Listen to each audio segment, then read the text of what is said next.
Halo, dengan saya Safira. Di sini saya akan ngebahas tentang Fortran.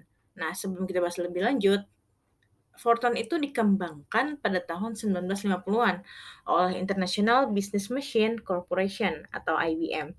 Nah, Fortran ini ditujukan untuk aplikasi ilmiah dan teknik. Jadi segala sesuatu yang berurusan dengan number, perhitungan aritmatika dan sebagainya, itu dulu pakai Fortran kayak gitu. Nah, dulu Fortran itu pakainya, kayak gini.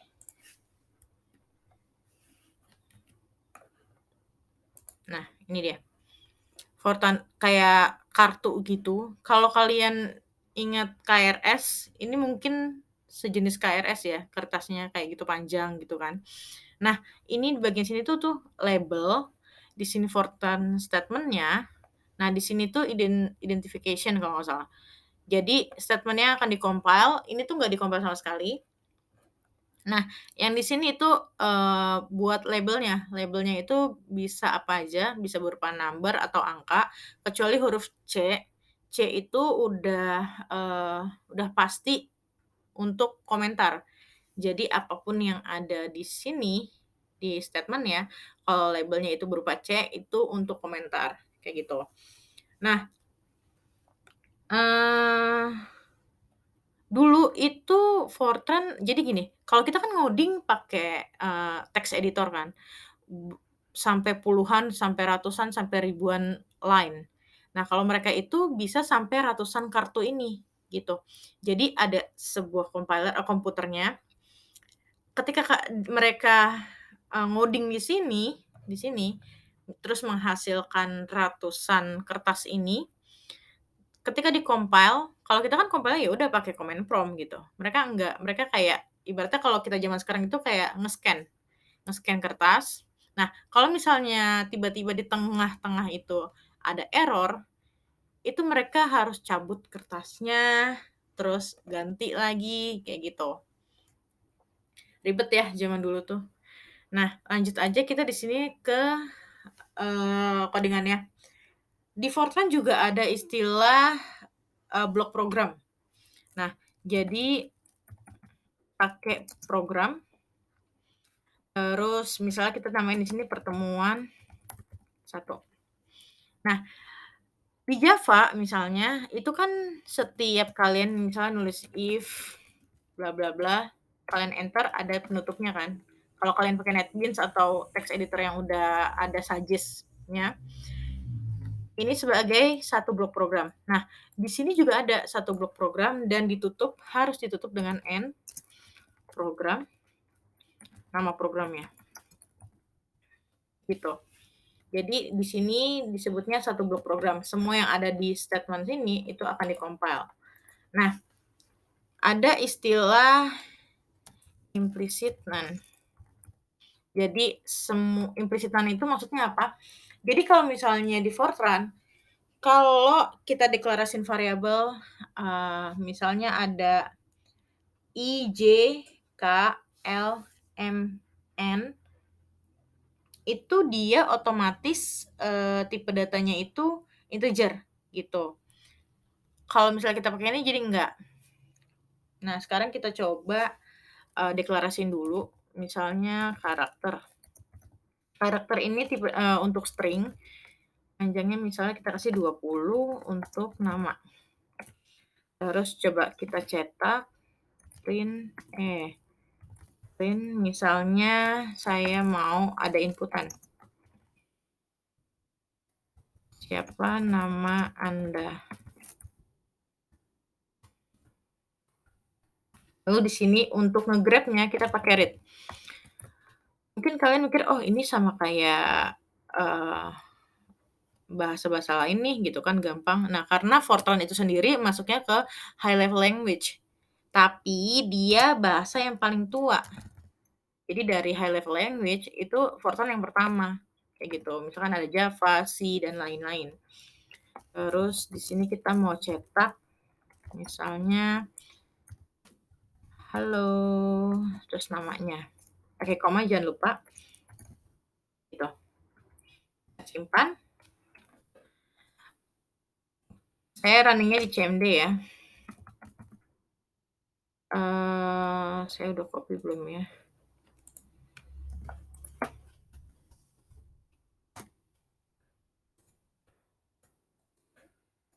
Nah, gimana cara compile-nya? Nah, ini dia harus di-compile juga ya kayak Java.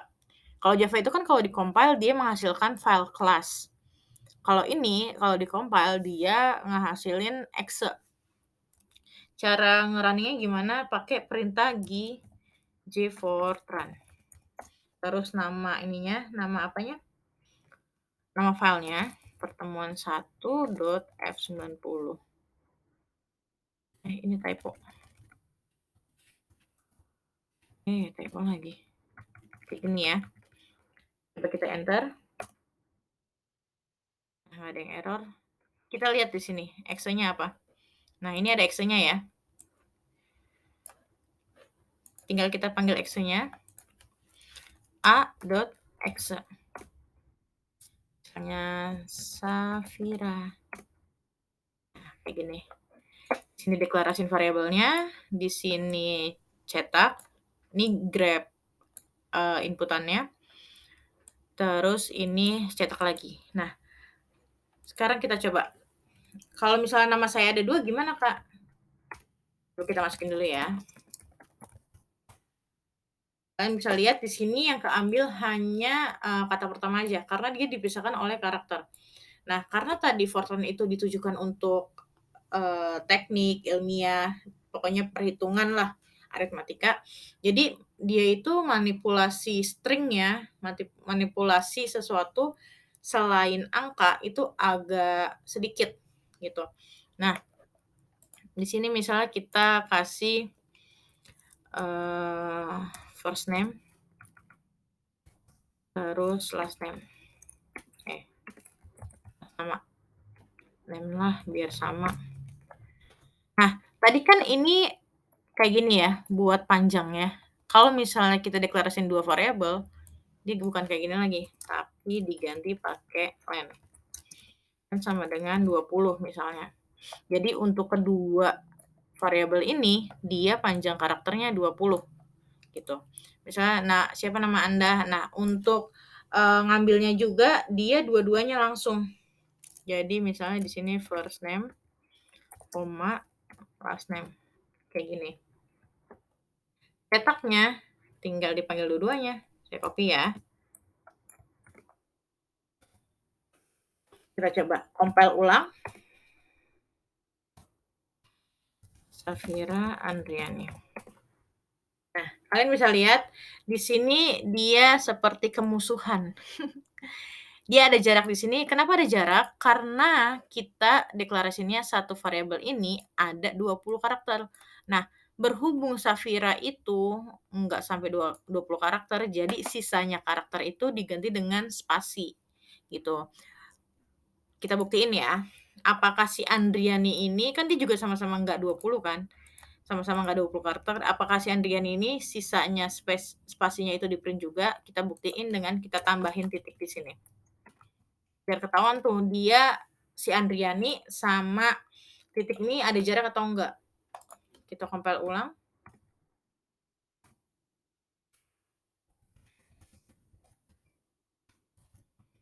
Nah, kalian bisa lihat ya. Ini Safira, ini Andriani, baru ada titik gitu. Lah, terus gimana Kak kalau misalnya saya nggak mau ada jarak di antara mereka berdua? Pakai trim. Kalau kalian ini trim ada di mana-mana sih. Pascal ada, terus di Java ada. Trim itu fungsinya untuk apa? Ini tuh suatu function yang digunakan untuk menghilangkan segala spasi yang ada di dalam suatu variabel. Coba kita cobain lagi. Compile ulang, jalankan action-nya. Safira Andriani. Nah, kalian bisa lihat ya, dia menghilangkan segala spasi yang ada, termasuk spasi yang ini. Gitu. Tapi memang karena spasi yang ini tuh enggak diambil ya, enggak diambil karena dia ngambil ini aja sama ngambil yang ini aja. First name sama last name-nya aja. Nah, ya udah kita tambahin aja. Di sini spasi. compile, run. Safira Andriani. Sudah. Jadi seperti ini untuk input output Fortran, input output sederhana. Nah, untuk tipe data itu sama aja tipe data di Fortran. Cuma bedanya ada satu tipe data namanya tipe data kompleks. Kompleks itu isinya bilangan real sama bilangan imajiner. Nah, di matematika tuh ada bilangan imajiner itu apa. Kalau kalian kepo, kalian cari tahu sendiri. Saya di sini akan ini aja, gimana caranya deklarasiin tipe data itu. Misalnya yang pertama itu ada tipe data real. Tipe data real itu bilangan desimal ya. Misalnya apa ya? Pi deh. Saya pi misal pi itu kan 3,14 ya. Terus ada lagi kayak gini caranya. Real itu bilangan desimal sekali lagi, misalnya real number itu misalnya 0,0. Terus ada lagi selain real itu double. Nah, kalau real itu dia nyediain 6 digit angka di belakang koma. Kalau double itu dia nyediain sekitar 15 digit di belakang koma. Misalnya double number sama dengan misalnya 1,1111 gitu. Nah, terus ada lagi integer. Ya kayak biasa lah integer. Integernya misalnya di sini integer number. Misalnya sama dengan 1. Terus ada lagi tadi kan kita udah ini ya, string ya. Karakter itu misalnya panjangnya berapa? Length sama dengan 10. Misalnya bulan. Terus ada lagi boolean. Boolean itu dia pakainya logical. Boolean itu kalian tahu kan, dia hanya mengembalikan nilai true or false. Misalnya di sini vote. Tuh. Kayak gitu. Terus yang terakhir ada kompleks yang tadi saya bilang, dia itu mengembalikan nilai real sama imajiner. Bukan mengembalikan sih, jadi kayak ada 2 nilai real sama imajiner. Misalnya kompleks number sama dengan jadi gini kayak array gitu loh dia. Terus 4,0 kayak gitu. Nah, ini cara deklarasiin tipe data di Fortran. Nah, tadi kan kita udah nyoba yang string ya, cetak string. Coba sekarang kita coba cetak angka. Ini kan kita pakai ini deh. Kita coba integer, terus print, bintang, koma, jangan lupa angka, lazim, lupa ini. Angkanya, terus kita panggil deh si i numbernya. I number. Ini ya. Kita cobain dulu.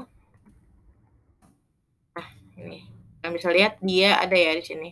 Nah, ada lagi namanya di Fortran itu ada juga format cetak. Kalau misalnya kalian ingat C atau C++ itu kan ada formatting juga kan, formatting pencetakan. Nah, di sini juga ada. Misalnya, kalian mau cetak itu angka. Formattingnya ada di sini. Nah, di dalam kolom ini itu formatnya. Misalnya 3i5. 5 itu sebagai i itu untuk merepresentasikan integer. Misalnya di sini ada 8, 9, 2. Kita lihat dulu.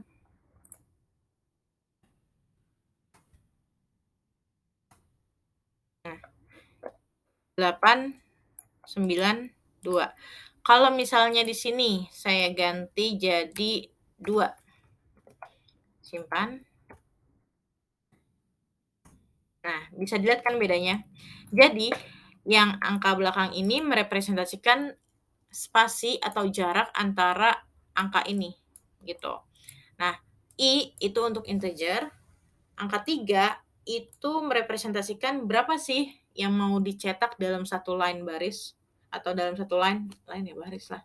Dalam satu line itu mau berapa angka yang dicetak, kita buktiin ya. Kalau misalnya di sini kita 2, itu pasti output-nya 8, 9, terus 2-nya di bawah. Kita cobain. Nah, bisa dilihat kan? 8, 9, 2-nya di bawah. Karena dia bilang, yang dicetak dalam satu line ini 2 aja, gitu. Terus kalau misalnya nggak ada, jadi gimana kalau nggak ada? Kalau nggak ada, ya berarti dia nyetaknya satu-satu ke bawah. Nah, kayak gini. Nyetaknya satu-satu ke bawah. Terus ada lagi bilangan, real ya. Coba kita coba bilangan real. Ini aja. Print, misalnya formatnya 2, real itu F pakainya, terus misalnya kita di sini 8,5. 3,1456, 4. Sorry, ini lupa dikasih koma. Terus misalnya 4,567. Simpan, kita lihat. Nah, ini cetakannya yang terakhir ya. Dia menambahkan 0, yang ini menambahkan 02, yang ini menambahkan 01, karena kita deklarasi di sini di belakang komanya itu ada 5, gitu. Nah, kenapa ini 8? Ya ini banyaknya. Kalau misal ini kita kasih misalnya 5.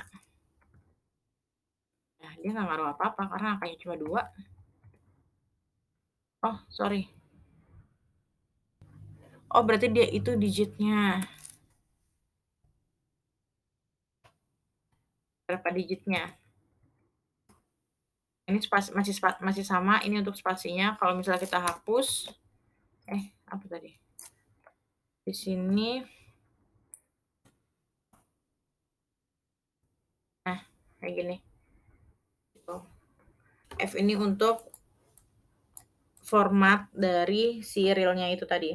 Nah, kalau misalnya mau bikin spasi gimana? Ya udah, kita coba ya di sini ya. Kita tambahin ini. Apakah dia bisa? Nah, jadi garis miring ini untuk menambahkan garis baru. Baris baru. Jadi kan dia nyetak dia baris baru yang ini. Terus karena dia di sini kita kosongin, jadi dia bikin baris, harusnya kan di bawahnya kan kayak gini nih. Tapi dia di bawahnya lagi karena kita bikin baris baru di sini. Kayak gitu. Udah, untuk pertemuan kali ini udah segitu aja. Oh, gini, satu lagi. Kalau misalnya saya mau nyetak ini, Kak, beda tipe data dalam satu line, gimana caranya? Ya udah, tinggal aja kayak gini. Print formatnya. Misalnya kalian mau cetaknya itu string sama integer. Misalnya string itu dia pakai formatnya A. Terus misalnya di sini kita kasih 10. Terus integer ya tadi kan angka, kalian mau cetak angka. Ini misalnya 2. Nah, cetak di sini misalnya saya integernya berapa? Misalnya 18. 18. Simpan.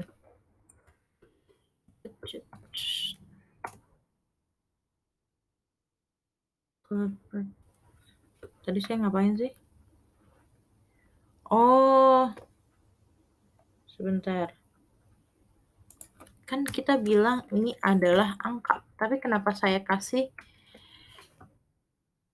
ketik? Oke, lanjut. kayak gini ya, 18, kayak gitu. Oke, untuk praktikum hari ini untuk praktikum pertemuan satu cukup sekian, nanti activity-nya bisa dilihat di Moodle-nya. Terima kasih.